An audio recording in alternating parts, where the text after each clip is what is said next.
Assalamualaikum warahmatullahi wabarakatuh. Kembali lagi di channel Berita Mistis. Untuk kisah kali ini masih melanjutkan dari kisah yang sebelumnya, yaitu sebuah kisah yang diambil dari KBM, dari tulisannya akun yang bernama Epi Silma. Dan untuk kisahnya yaitu sebuah kisah yang berjudul Rahasia Mertua Penyimpan Kerangka. Sebelum kita masuk ke ceritanya, tekan dulu tombol like video ini dan jangan lupa tekan juga tombol subscribe channel ini. Dan nyalakan juga lonceng notifikasinya agar tidak ketinggalan cerita-cerita baru dari channel ini. Dan bagi teman-teman yang ingin membaca langsung ceritanya, nanti silakan saja kunjungi linknya yang nanti akan saya sertakan di kolom deskripsi. Dan teman-teman juga bisa mampir ke akun YouTube-nya penulis yang nanti linknya juga akan saya sertakan di kolom deskripsi. Dan seperti apa untuk kelanjutan kisah ini? Langsung saja kita simak berikut ini.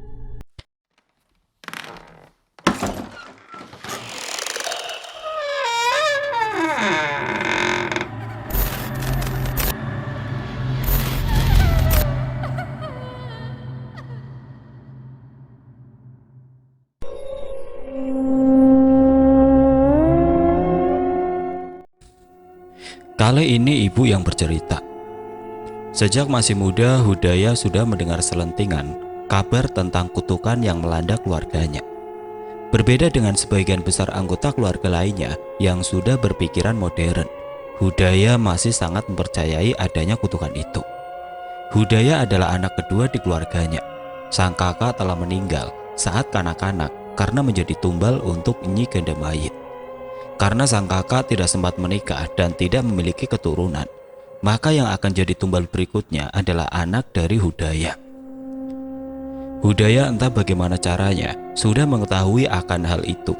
Itu sebabnya ia bersumpah tidak akan pernah menikah atau memiliki anak. Namun takdir berkata lain. Ia sangat mencintai Ningrum. "Aku tidak ingin memiliki anak. Bila kau sependapat denganku, maka akan aku menikahimu." Sejak sebelum pernikahan, Hudaya sudah memberikan persyaratan itu kepada Ningrum. Ningrum yang sedang dimabuk cinta pun menerima saja persyaratan itu, meski Hudaya tidak menjelaskan apa alasannya. Ningrum hanya menduga bahwa Hudaya tidak suka dengan anak kecil yang akan merepotkan hidupnya. Tidak lama kemudian mereka menikah dan hidup dengan sangat bahagia tanpa masalah hingga pada tahun ke-5. Namun seiring dengan berjalannya waktu, Ningrum berubah pikiran. Secara diam-diam ia merencanakan untuk hamil. Saat ia sudah positif hamil, Ningrum menyimpan rahasia itu dari Hudaya. Namun mulai saat itu juga, Hudaya dihantui oleh mimpi-mimpi buruk dan penampakan makhluk-makhluk gaib yang mengancam akan mengambil anaknya. Semenjak itulah, ia tahu bahwa sang istri telah hamil. Hudaya sempat menyesali dan kecewa atas keputusan Ningrum.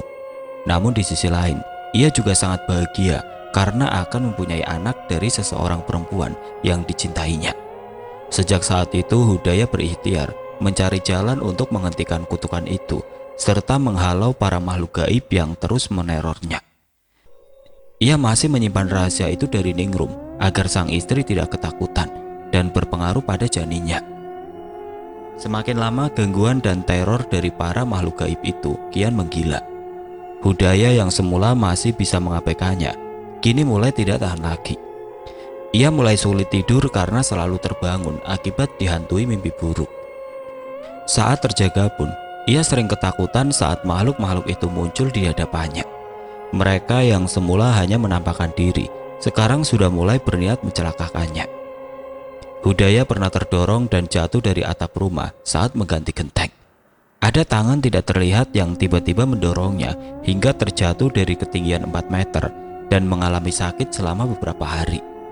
Ia pernah juga mengalami kecelakaan dengan sepeda motornya saat menghindari sosok anak kecil yang tiba-tiba melintas di jalan raya yang sepi pada saat tengah malam. Sosok itu menghilang begitu saja setelah menertawakan Hudaya yang terkapar di sisi pembatas jalan dengan sepeda motornya yang remuk. Ia juga pernah tersetrum aliran listrik hingga membuatnya pingsan. Saat tiba-tiba kabel dari setrika terbuka dan tersentuh jarinya. Saat itu Hudaya ingin membantu pekerjaan di rumah. Masih banyak lagi kejadian-kejadian ganjil lainnya yang hampir merenggut nyawanya. Selain itu, Hudaya juga mulai diserang penyakit yang aneh. Tubuhnya mulai sering terluka tanpa sebab, dan luka itu tidak pernah bisa disembuhkan dengan cara apapun. Ia sudah berobat ke dokter spesialis di beberapa rumah sakit ternama, sudah berobat ke tabib, dan sudah meminum bermacam-macam ramuan atas saran orang lain. Namun luka-luka itu semakin parah dan terus bertambah hingga mengeluarkan bau busuk dan menjijikan bagi siapapun yang melihatnya. Hudaya pun akhirnya dihindari semua orang dan terkucil dari pergaulan. Ia kehilangan kepercayaan diri dan akhirnya kehilangan pekerjaan juga. Bahkan Ningrum pun mulai ketakutan melihat sikapnya. Tidak ingin melihat istrinya tersiksa terus-menerus. Pada suatu hari, terpikir oleh Hudaya untuk mengadakan perjanjian dengan Nyai Gandamayit. Ia menawarkan diri untuk menjadi tumbal bagi iblis itu sebagai pengganti anaknya yang beberapa bulan lagi akan lahir. Biarkan anakku lahir dengan selamat dan hidup dengan normal seperti manusia lainnya, Nyi. Jangan kau sentuh dia, ambil saja nyawaku sebagai penggantinya, pinta Hudaya. Nyi Gandamayit pun menyetujui tawaran itu. Keesokan harinya, Hudaya pun menyepi ke hutan tanpa berpamitan kepada Ningrum yang kala itu kehamilannya sudah memasuki bulan ketiga. Tidak ada seorang pun yang mengetahui kemana perginya Hudaya. Ia mempersiapkan diri untuk mati tanpa harus merepotkan orang lain. Ia hanya ingin anaknya tetap hidup. Malam pertama berada di tengah hutan, Hudaya sudah pasrah menerima kapan saja Nyai Gandamayit mencabut nyawanya. Rasa lelah, kelaparan dan kedinginan di tengah hutan membuatnya jatuh tertidur beralas daun-daun kering. Baru terlelap beberapa saat, Hudaya terbangun saat mendengar suatu bisikan yang menyuruhnya untuk bangkit berjalan dan keluar dari hutan. Hudaya tidak membawa perbekalan apapun karena ia memang telah siap untuk mati. Namun suara itu terus berdenging di telinganya dan memaksanya untuk menuruti perintah suara itu. Hutan gelap gulita, sinar rembulan tidak mampu menembus rapatnya dedaunan. Hudaya tidak bisa melihat apapun sambil berjalan, bahkan ujung jarinya pun tidak terlihat. Ia berjalan meraba-raba seperti orang buta. Suara itulah yang memberinya petunjuk hingga ia bisa berjalan tanpa menabrak apapun, meski dengan sangat pelan. Sepanjang malam Hudaya berjalan, ia bisa keluar dari hutan, menyeberangi sungai dan lahan persawahan serta perkebunan, melintasi tanah lapang dan area pemakaman hanya dengan mengandalkan petunjuk dari suara itu. Anehnya, tidak ada seorang pun yang memergokinya berjalan dalam kebingungan di tengah malam itu. Teruslah berjalan Hudaya, mereka akan menolongmu. Suara itu terdengar berkali-kali setiap kali Hudaya nyaris menyerah dan ingin berubah pikiran. Sejujurnya Hudaya tidak mengerti siapa yang dimaksud dengan mereka yang akan menolongnya. Namun entah mengapa seakan suara itu memberinya kekuatan sehingga membuatnya menurutinya. Sepanjang malam Hudaya berjalan dan terus berjalan. Rasa lelah, mengantuk, lapar dan dahaga tidak dihiraukannya lagi. Suara itu terus berbisik di telinganya. Sebentar lagi kau akan sampai. Di sisi kananmu akan ada 2 buah gapura bertulis aksara Jawa yang berdiri di tepi jalan raya. Gerbangnya tidak terkunci. Doronglah saja dan masuklah ke pekarangan rumah Joglo itu. Ketuklah pintunya, mereka sudah menunggumu. Tanpa membantah dan bertanya, Hudaya mengikuti saja arahan suara tersebut. Ternyata memang benar. Kurang dari 5 menit, tepat saat terdengar pengajian menjelang waktu salat subuh, ia sudah melihat gapura yang berdiri sangat kokoh. Tanpa ragu Hudaya mendorong pintu gerbangnya lalu menutupnya kembali. Dengan tertati-tati, ia menyeret langkahnya menuju ke pintu rumah Joglo itu. Ia sudah pasrah bila ada orang yang memergokinya dan meneriakinya sebagai pencuri. Hudaya tidak takut akan kematian. Dengan sisa tenaganya, Hudaya menaiki sekitar selusin anak tangga menuju pintu rumah. Lututnya mulai goyah. Ia mengetuk pintu kayu jati itu. Tok tok tok. Terdengar langkah kaki dari dalam rumah. Hudaya yang sudah tidak kuat berdiri pun akhirnya jatuh pingsan di depan pintu. Air mataku menetes mendengar penuturan ibu. Tidak kusangka seorang ayah yang tidak pernah ku kenal dan aku jumpai telah berkorban sedemikian besar untukku. Mas Baskoro mengelus-ngelus punggungku, memberiku kekuatan. Bapak berdiri bergeming dengan kepala menunduk dan kedua tangan bersedekap di depan dada beliau. Lalu apa yang terjadi, Bu? Ibu pun kembali melanjutkan ceritanya. Kimojo, ayah dari Bu Sastro, membukakan pintu depan dan menemukan tubuh seorang lelaki yang tergeletak di depan pintu. Lelaki itu adalah Hudaya. Tubuh Hudaya sangat kotor dan berbau busuk akibat lumpur, debu, dan luka di sekujur tubuhnya. Namun demikian, Kimojo tampak sama sekali tidak terpengaruh dengan hal itu. Melalui wangsit yang diterimanya, ia sudah tahu bahwa Hudaya akan datang sehingga ia sama sekali tidak terkejut. "Sastro, tolong kemari bantu aku," panggil Ki Sabdo kepada sang menantu. "Enggak, Pak," terdengar sautan dari dalam dan langkah kaki setengah berlari. Bu Sastro yang penasaran pun keluar dari kamarnya dengan menggendong Baskoro yang masih berusia 4 tahun. "Masuk, Nduk, jangan dilihat," bentak Kimojo. Bu Sastro pun kembali masuk dan menutup pintu kamarnya dengan tergesa-gesa. Kimojo dan Pak Sastro menggotong tubuh Hudaya ke dalam kamar yang sudah disiapkan. Mereka meletakkannya pada selai tikar yang digelar di atas lantai ubin. "Kita letakkan dia di sini saja dulu. Nanti setelah makan, minum, dan dimandikan, kita beri pakaian bersih dan kita rawat lukanya sebelum kita pindahkan ke tempat tidur," titah Kimojo. "Enggak, Pak," jawab Pak Sastro singkat. Ia segera berlari ke dapur untuk menyiapkan makanan dan minuman untuk Hudaya, sementara Kimojo berusaha untuk menyadarkannya. Saat Pak Sastro kembali ke kamar itu, Hudaya sudah siuman dan membuka matanya. Ia tampak kebingungan, namun tidak ada sepatah kata pun yang keluar dari bibirnya. Kimojo pun sama sekali tidak menanyai Hudaya. Ia membantu Hudaya untuk duduk bersandar pada dinding supaya mudah untuk disuapi. Dengan telaten, Kimojo menyuapi Hudaya sedikit demi sedikit, hingga sepiring nasi dan lauknya pun berhasil mengisi perut Hudaya. Segelas air teh menjadi penutup makan pagi itu. Selesai disuapi, mereka berdua mendudukkan Hudaya pada sebuah kursi. Bersama-sama, Kimojo dan Pak Sastro mulai menyeka tubuh kurus lelaki itu dengan lap dan air hangat yang sudah dicampur dengan sabun. Hudaya duduk diam saja tanpa penolakan. Pun saat Pak Sastro memakaikannya pakaian bersih dan lalu membaringkannya di atas tempat tidur. Waktu itu di luar sudah terang, sudah pukul 7 pagi. Hudaya tertidur dengan amat tenang sehingga terbangun pada keesokan harinya. Hudaya tampak kebingungan dan ketakutan saat membuka matanya. Kimojo tersenyum prihatin. "Kamu aman di sini, Nak. Jangan takut," ujar Kimojo. "Di mana aku, Pak?" tanya Hudaya. Ia berusaha untuk duduk, namun tubuhnya masih terasa sangat lemah dan kesakitan. "Kamu berada di rumahku. Makhluk itu tidak akan bisa menyakitimu di sini." "Bagaimana Bapak bisa tahu ada makhluk yang akan menyakitiku?" Kimojo menghela nafas. Mata tuanya yang kelabu menatap lekat pada Hudaya. "Aku tahu apa yang terjadi dan aku pun sudah mendapat petunjuk bahwa kau akan datang kemari." Akhirnya Hudaya pun tinggal bersama mereka. Keadaannya menjadi lebih baik, kesehatannya pun mulai pulih dan luka-lukanya mulai kering dan menutup. Ia mulai bisa membantu-bantu pekerjaan di rumah itu. Baskoro kecil pun sangat sayang padanya karena sering dimomong oleh Hudaya. Sastro dan istrinya kerap mengajak Hudaya saat mengunjungi atau berpesta bersama teman-teman mereka. Dengan dipimpin oleh Kimojo, mereka tetap mengadakan ritual pada malam-malam tertentu untuk melindungi keluarga mereka dari serangan Nyi Gandamayit.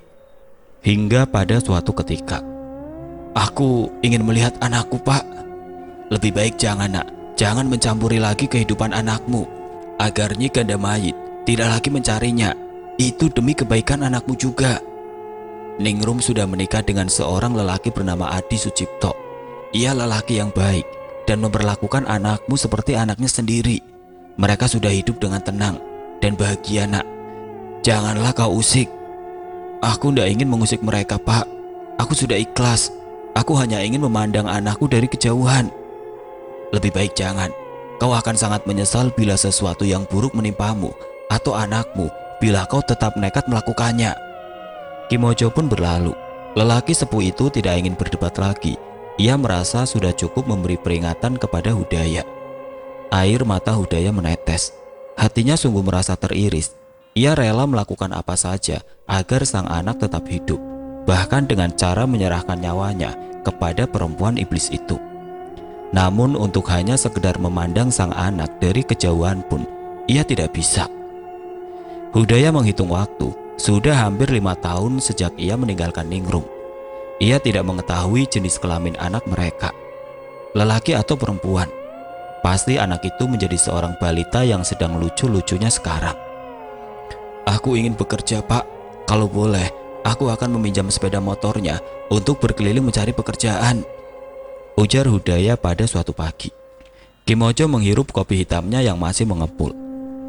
Di balik gelas kopi, mata tuanya menatap Hudaya dengan tajam.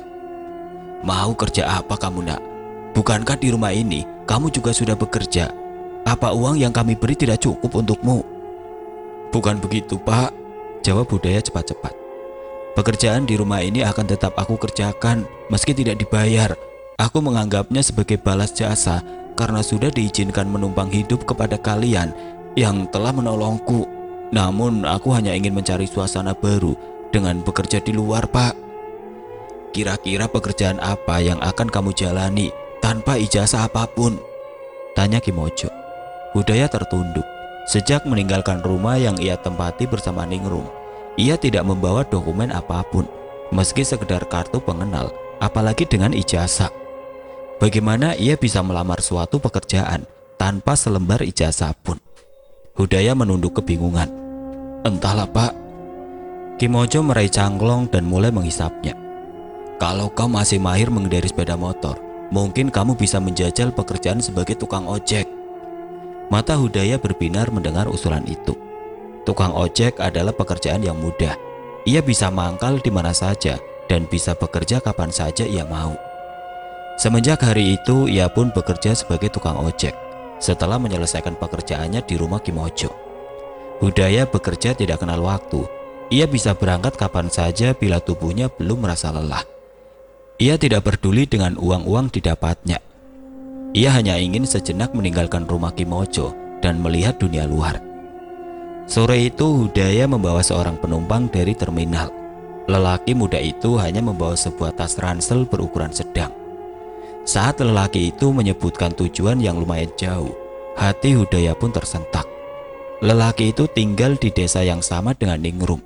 Namun Hudaya tidak merasa mengenal lelaki itu. Iya, Pak, saya memang baru dipindah tugaskan ke desa itu. Saya seorang asisten dokter, baru beberapa bulan bertugas di puskesmas di sana, jawab lelaki itu saat Hudaya menanyainya. Hudaya pun tersenyum lega saat mengetahui bahwa lelaki itu tidak mengenalnya. Sepeda motor Hudaya pun melaju kencang melintasi jalan-jalan desa yang ia hafal di luar kepala. Tidak ada perubahan yang berarti semenjak ia tinggalkan. Seusai mengantar pemuda itu, Hudaya kembali menempuh jalur yang sudah ia lewati sebelumnya. Namun, tiba-tiba di persimpangan jalan, ia tergoda untuk memilih jalur ke kanan, ke arah rumah Ningrum. Tanpa berpikir panjang, Hudaya langsung membelokkan stang sepeda motornya ke arah kanan. Semakin mendekati rumah Ningrum, jantung Hudaya semakin berdebar tidak karuan. Ia gugup sekaligus rindu melihat perempuan yang pernah ditinggalkannya itu. Hudaya pun berdoa agar ia diberi kesempatan untuk melihat buah hati mereka meski hanya sekali seumur hidupnya. Telapak tangan Hudaya berkeringat saking tegangnya. Ia sudah menutup wajahnya dengan kaca helm yang buram agar tidak ada yang mengenalinya saat berpapasan dengannya. Keberuntungan sedang berpihak kepadanya. Di halaman rumah Ningrum, ia melihat perempuan itu sedang menyuapi seorang balita perempuan yang berlari ke sana kemari. Balita yang memakai rok pendek berwarna merah itu sungguh cantik dan menggemaskan. Pelan-pelan Hudaya menghentikan laju sepeda motornya dan berhenti di bawah sebatang pohon mahoni di seberang jalan. Dengan masih mengenakan helm, ia berpura-pura asik menelpon dengan pandangan matanya yang tetap mengarah kepada balita itu dan ibunya. Dada Hudaya terasa sesak. Matanya mulai buram berkaca-kaca. Ia mengusap air matanya dan tetap memandangi mereka dari kejauhan. Tidak lama kemudian, Ningrum meraih balita itu dan menggendongnya masuk ke dalam rumah. Senja mulai turun. Mereka tidak lagi keluar halaman. Hudaya masih menunggu beberapa saat, namun akhirnya ia menyerah Ia pun menghidupkan mesin sepeda motornya dan kembali ke terminal. Adzan maghrib terdengar berkumandang. Sepeda motor Hudaya tetap melaju. Belum ada masjid atau musola yang ia lihat.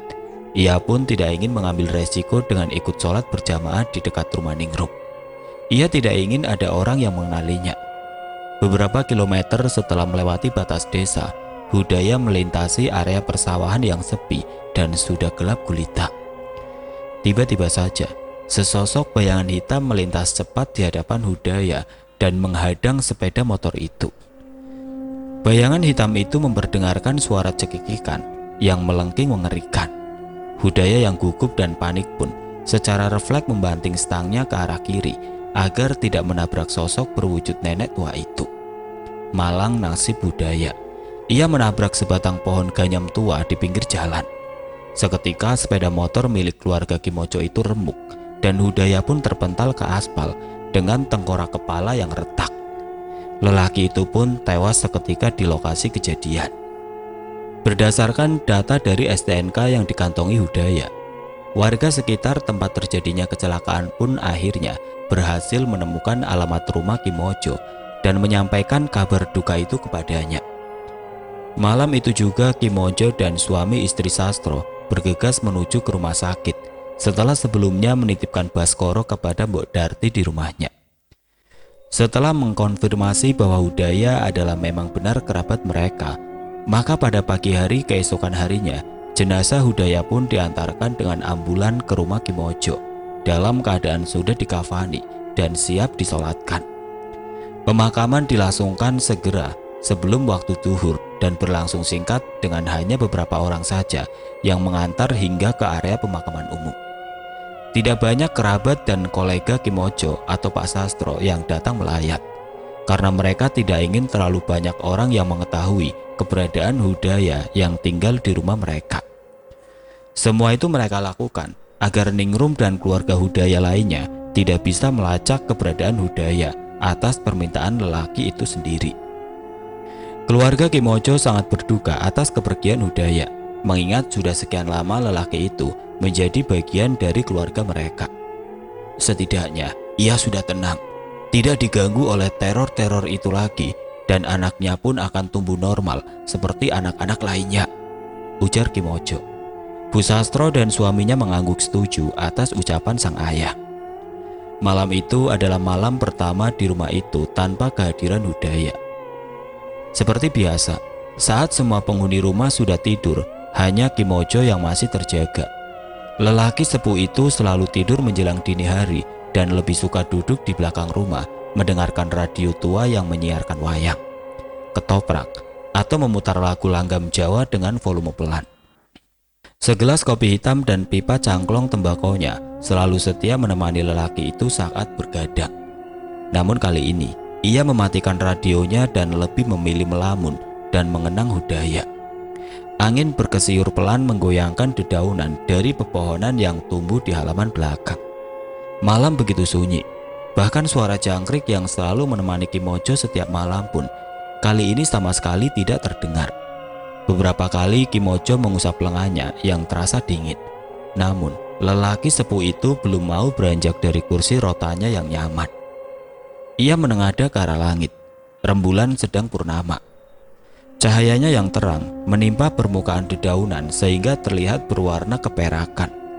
Mendadak awan hitam berarak cepat menutup permukaan rembulan. Suasana pun menjadi sedikit gelap. Kimojo merasakan firasat aneh yang mengusik batinnya. Dari ekor matanya, ia menangkap sesosok bayangan di kegelapan kebun.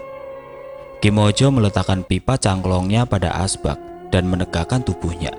Ia memincingkan mata ke arah kegelapan. "Siapa di sana?" tanyanya. Sunyi, sama sekali tidak terdengar suara apapun. "Aku tahu kau di sana. Muncullah, tunjukkan dirimu bila kau tidak bermaksud jahat," ujarnya lagi. Tetap sunyi, namun di balik kesunyian itu, mata batin Kimojo yang sudah terlatih selama puluhan tahun bisa menangkap pergerakan bayangan samar di dekatnya. Ia menoleh pelan ke arah kursi rotan di sebelah kirinya yang hanya dibatasi oleh sebuah meja kaca bundar. Kimojo tersenyum tipis. Ia meraih gelas kopinya yang sudah dingin, menghirup isinya beberapa tegukan. Lalu dengan santai, ia meraih pipa cangklongnya lagi dan menghisapnya perlahan. "Ada apa Hudaya? Mengapa kau pulang? Apakah ada sesuatu yang tertinggal?" tanya Kimojo kepada kursi rotan kosong itu. Tidak ada jawaban, namun Kimojo tampak mendengarkan dengan seksama. Sesekali ia mengangguk, meneguk kopinya, menghisap pipa cangklongnya. Terus begitu berulang-ulang. Selama beberapa menit, ia mendengarkan sesuatu yang hanya bisa didengar olehnya. "Baiklah, bila itu maumu, aku akan usahakan semampuku. Sekarang kembalilah ke alammu. Sudah larut malam. Tubuh renta ini sudah menuntutku untuk beristirahat," ujarnya pelan. Beberapa detik kemudian ia mengangguk, sepertinya memberi salam. Lalu, secara mendadak awan hitam yang menghalangi sinar rembulan pun bergeser. Halaman belakang menjadi benderang. Kimojo menggigit pipa cangklongnya, lalu membawa masuk radio dan gelas kopinya ke dalam rumah. Saat menutup pintu, ia mendengar satu kali kokok ayam jantan di kejauhan. "Bapak bertingkah aneh, Mas," ujar Bu Sastro kepada suaminya melalui telepon saat jam istirahat kantor Pak Sastro. "Aneh gimana?" tanya Pak Sastro. Ia sudah merasa tidak aneh lagi dengan keanehan-keanehan bapak mertuanya yang memang mempunyai daya linui ketimbang manusia normal lainnya. "Beliau membicarakan tentang Hudaya terus-menerus sejak bangun tidur pagi tadi." "Ya normal lah," potong Pak Sastro sembari tertawa. "Hudaya baru meninggal kemarin. Wajar kalau bapak masih terus membicarakan tentangnya.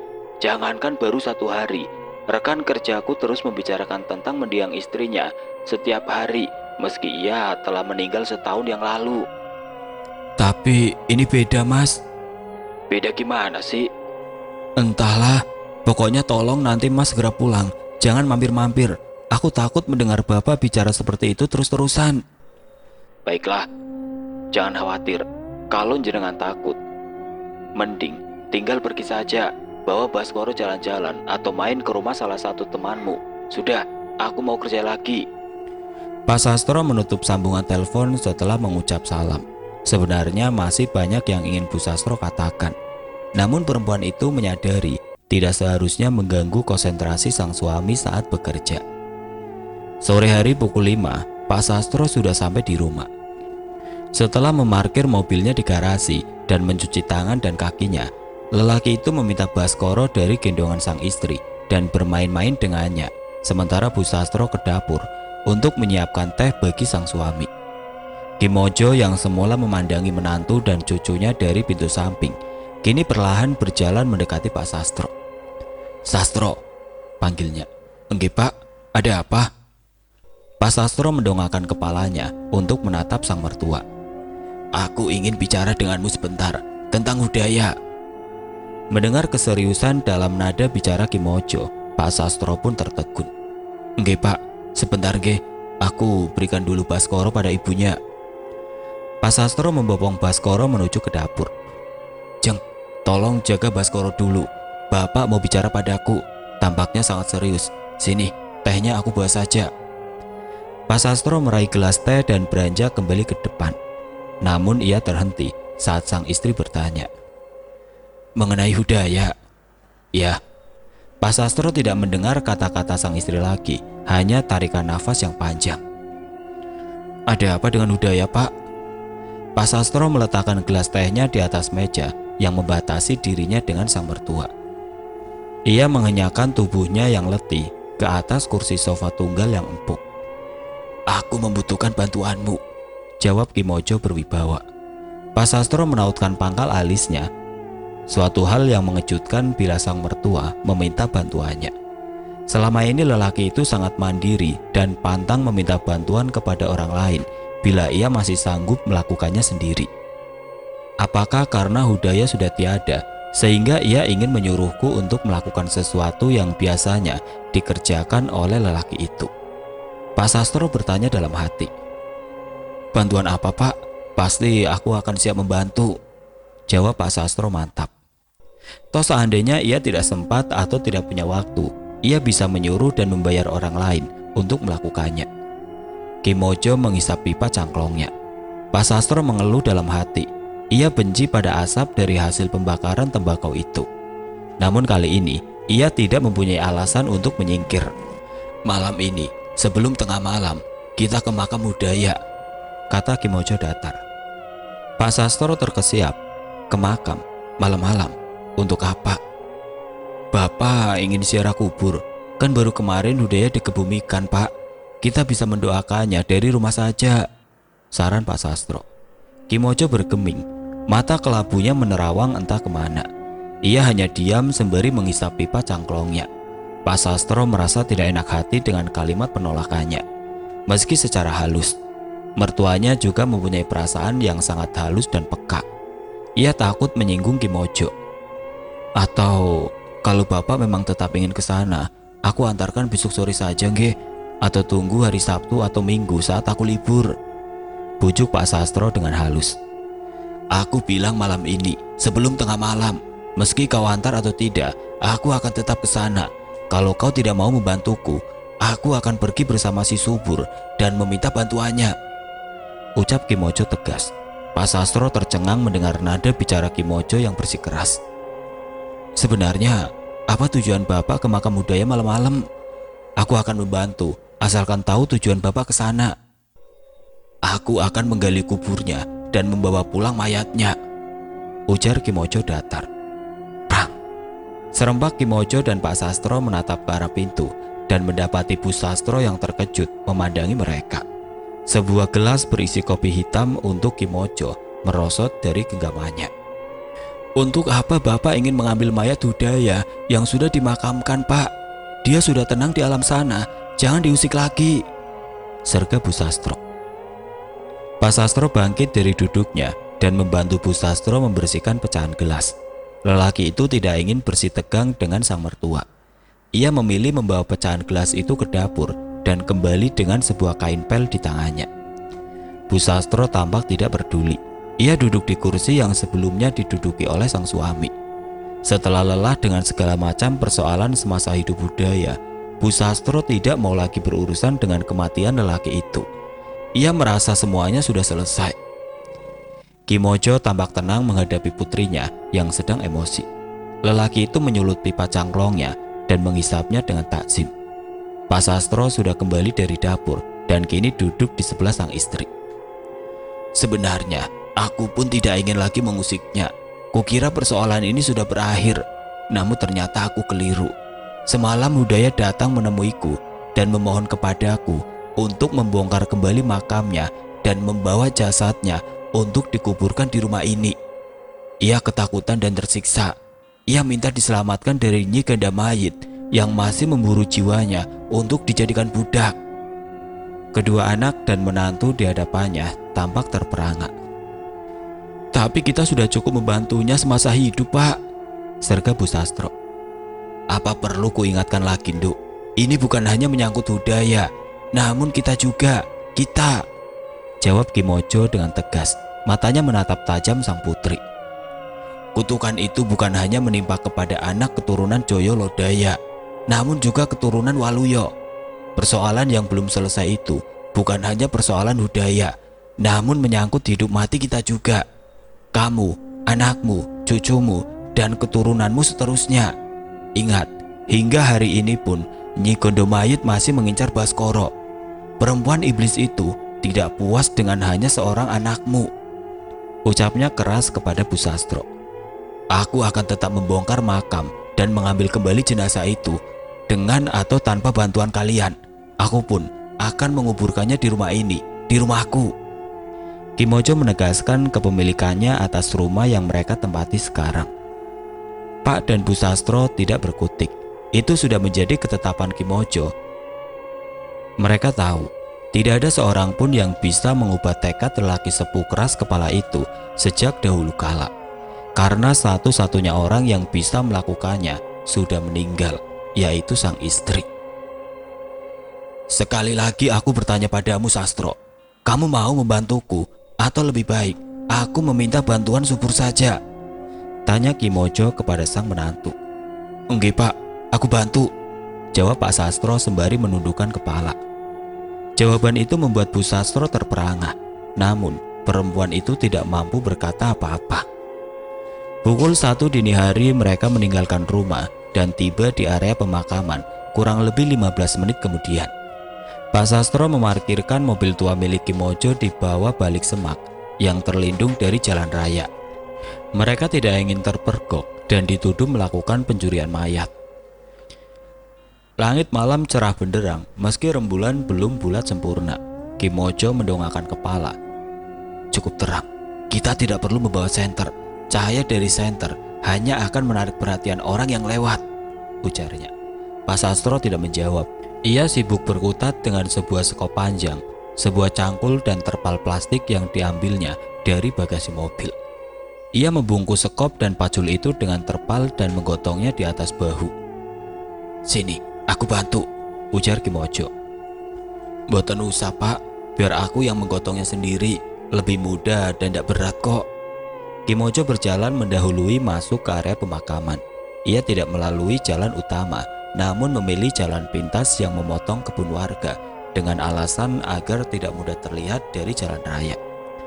Pak Sastro mengikuti di belakang sang mertua dengan langkah tersaruk-saruk. Ia menunduk memperhatikan jalan setapak di hadapannya. Nyalinya tidak cukup kuat untuk menoleh ke kanan kiri, apalagi ke belakang. Kadang ia juga merasa heran mengapa bisa mencintai dan menikahi sang istri yang berlatar belakang keluarga yang aneh. Keluarga yang sering membicarakan penampakan yang mereka lihat dengan cara yang wajar, seperti membicarakan tetangga sebelah rumah saja. Tapi itulah cinta. Cintanya kepada sang istri dan anak mereka yang membuatnya rela menyasar ke area pemakaman pada tengah malam dan berniat mencuri sesosok mayat. Kalau tidak salah, makam Hudaya ke arah barat toh? Tanya Kimojo memecah kesunyian. Telunjuk lelaki itu mengarah ke sisi kiri mereka. Enggak pak. Pak Sastro menoleh sedetik ke arah yang dituju sang mertua, hanya untuk sekedar menghormati lelaki itu. Detik berikutnya, ia kembali menekuri jalan. Merasa ngeri bila matanya sampai sempat menangkap penampakan makhluk halus. Sampailah mereka di makam Hudaya yang masih basah. Kelopak-kelopak mawar, kuncup melati, dan irisan daun pandan masih segar bertaburan di atas makam. Cat pada kayu nisannya pun masih terlihat hitam mengkilap, terkena pantulan sinar rembulan. Dalam beberapa hari ke depan, nisan-nisan kayu itu akan digantikan dengan nisan yang terbuat dari patahan batu. Kimojo berjongkok di sisi makam. Tangannya meraup dan mengumpulkan taburan bunga itu dan meletakkannya di atas rerumputan. Ia tampak berkomat-kamit merapal sesuatu, entah doa entah mantra.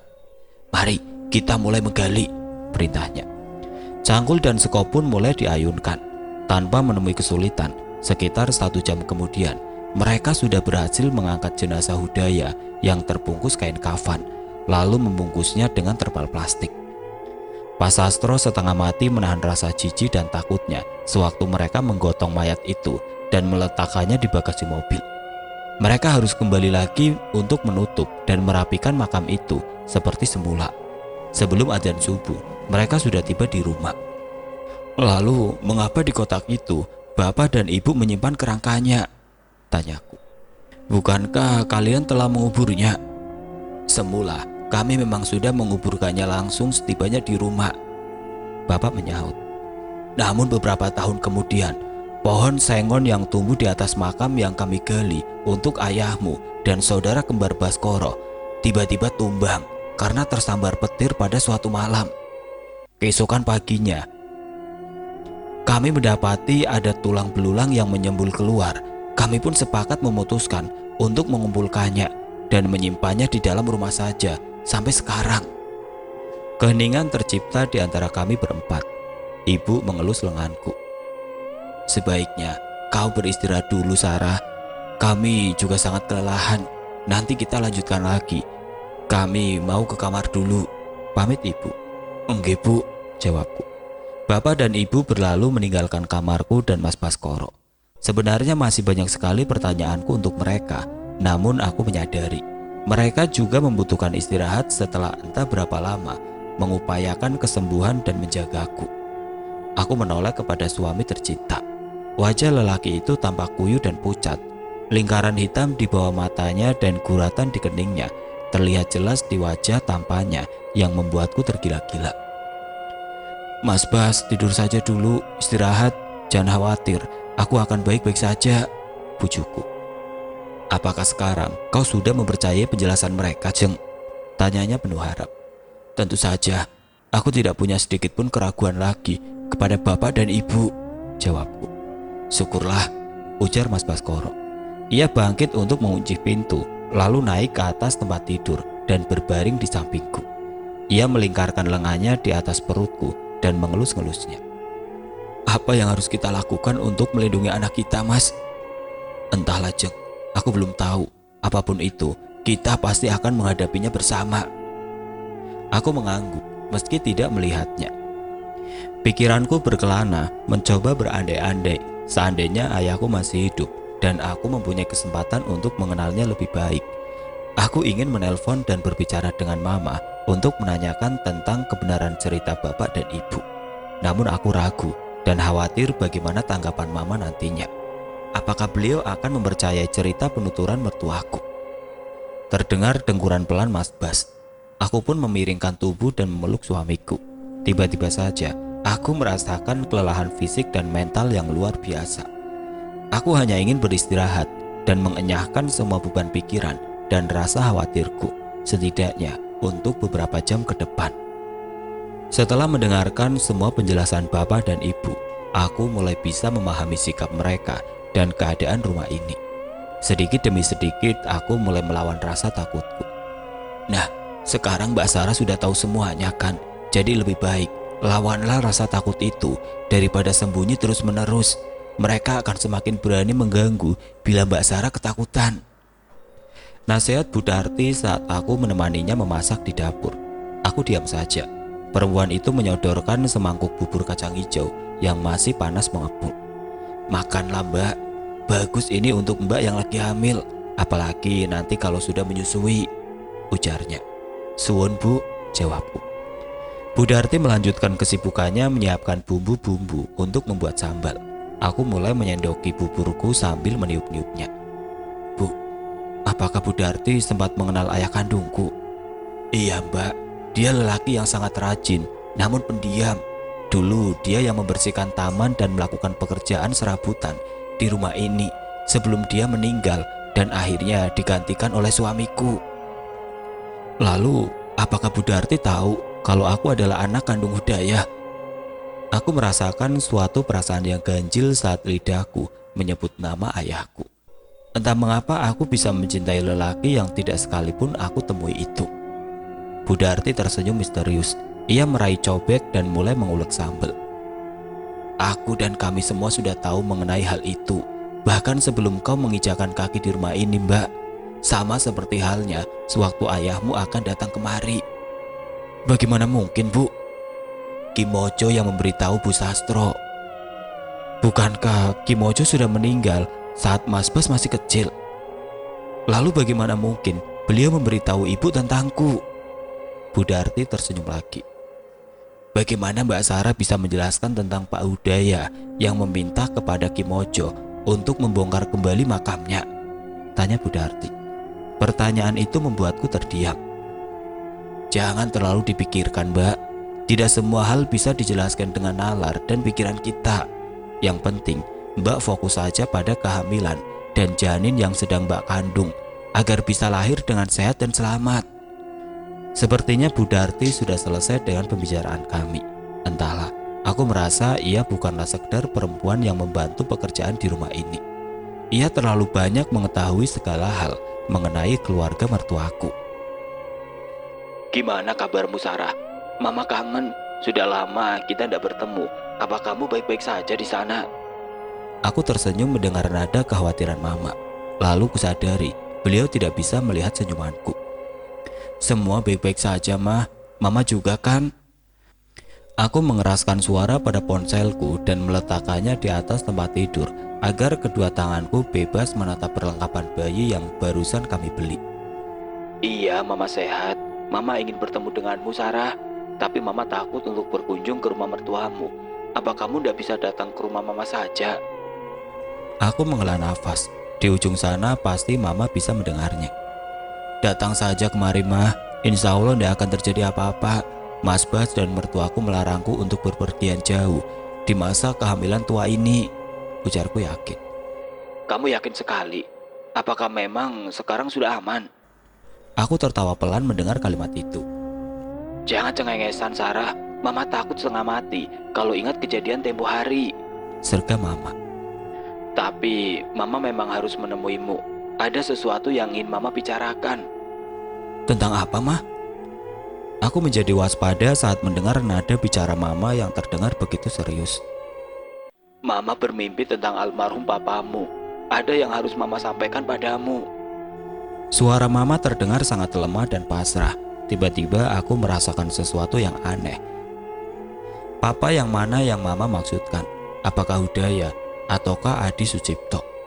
Rasanya tidak mungkin Mama membicarakan tentang ayah kandungku, karena sampai detik ini pun beliau belum mengetahui bahwa aku sudah tahu siapa ayah kandungku. Namun nada bicara Mama. Kamu denger ndak Sarah? Tanya Mama. Iya Mah, aku lagi sibuk beres-beres, jawabku gugup. Oh ya sudah, lanjutkan saja beres-beres dulu. Nanti Mama kirim chat saja kapan Mama bisa menemuimu. Enggak Mah. Kubalas salam Mama, lalu kututup pembicaraan kami. Hari sudah sore, aku harus segera bersiap. Kamu yakin gak mau ikut, Bu? Tanya ibu saat beliau dan bapak selesai mempersiapkan sesaji untuk malam ini. Enggak Bu, aku mau berdoa saja di kamar. Oh ya, bolehkah aku bertanya sesuatu? Ibu tertawa tanpa suara. Kamu itu aneh, kapan ibu pernah melarangmu untuk bertanya? Tangan ibu membelai punggungku. Sentuhan itu memberiku kenyamanan yang menenteramkan hati. Mengapa kita tidak berdoa bersama saja? Mengapa ibu dan bapak harus menjalani ritual seperti itu? Ibu tersenyum maklum, seolah sedang menghadapi seseorang bocah yang sedang merajuk. Iblis yang berusaha menghancurkan keluarga kita usianya sudah ratusan atau bahkan ribuan tahun, Dok. Ia sudah ada bahkan sebelum ajaran Islam masuk ke tanah Jawa. Ilmu yang ia punya akan kami lawan dengan ilmu kami. Ilmu yang kami dapatkan dari nenek moyang kami secara turun-temurun. Aku tertunduk diam mendengar penjelasan ibu. Berdoalah sesuai dengan apa yang kamu yakini. Gusti Maha Agung, ia bisa mendengar doa dari semua bahasa dan semua cara. Lakukanlah dengan caramu, sementara kami pun akan melakukannya dengan cara kami. Suara ibu lembut menenangkan. Baiklah Bu, jawabku lirih. Nah, sekarang kami akan bersiap masuk ke kamar doa. Kamu bawalah ke kamar apa saja yang kamu butuhkan dari dapur. Jangan keluar dari kamarmu sampai besok pagi, ujarnya. Enggak Bu. Aku merasa sedikit lucu dengan perintah ibu. Selama menjadi menantunya, baru kali ini ibu menjelaskan sepanjang lebar dan memintaku untuk berdiam di dalam kamarku. Seolah hal itu tidak pernah kulakukan sebelumnya. Apa ibu tidak pernah tahu bahwa jangankan keluar dari kamar, membuka pintunya sedikit saja saat bapak dan ibu sedang melakukan ritual pun tidak akan pernah aku lakukan. Aku terlalu takut untuk bergerak. Aku membawa 2 botol air mineral dan beberapa makanan ringan serta buah-buahan ke dalam kamarku. Tidak seperti sebelumnya yang cukup berdiam diri saja. Kali ini aku akan berusaha terjaga sepanjang malam untuk berdoa demi kesehatan kami semua. Kasihan anak kita kalau kamu begadang, Jeng. Mas Bas menasehatiku saat aku mengutarakan niatku. Enggak Mas, aku akan mencobanya dulu. Aku akan tidur. Bila sudah enggak kuat melek. Mas Bas mengangguk.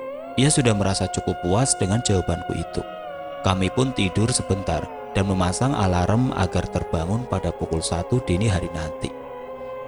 Aku merebahkan tubuhku di atas tempat tidur dan mulai memejamkan mata. Kutarik nafas dalam-dalam dan menghembuskannya perlahan. Samar, aroma dupa dan bunga segar bercampur dengan kuatnya kemenyan yang terbakar mulai memasuki indera penciumanku. Namun kali ini, aku sudah siap untuk menepati janjiku kepada diriku sendiri. Aku tidak akan gentar. Pukul 1 tepat, alarmku bergetar. Aku pun membangunkan Mas Bas untuk segera berwudu, sementara aku menggelar sajadah untuk kami berdua. Kami pun menunaikan sholat tahajud berjamaah dengan khusyuk dan dilanjutkan dengan sholat witir. Aku mau balik tidur, Jeng. Nanti bisa ngantuk di kantor kalau kurang tidur. Hari ini kerjaanku nanti akan banyak sekali. Aku mengangguk dan membiarkan Mas Bas kembali meringkuk di atas tempat tidur. Tidak lama kemudian ku dengar dengkurannya.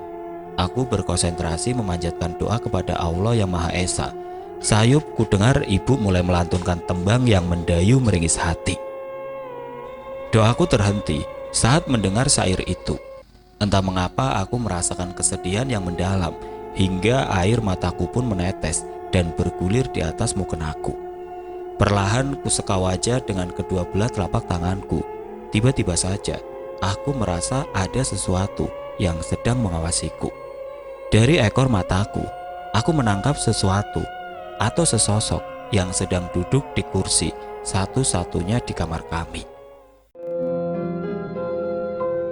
Oke teman-teman, sampai di sini dulu ceritanya. Nantikan kelanjutan kisah ini di video berikutnya.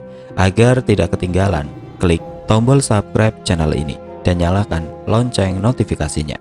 Wassalamualaikum warahmatullahi wabarakatuh.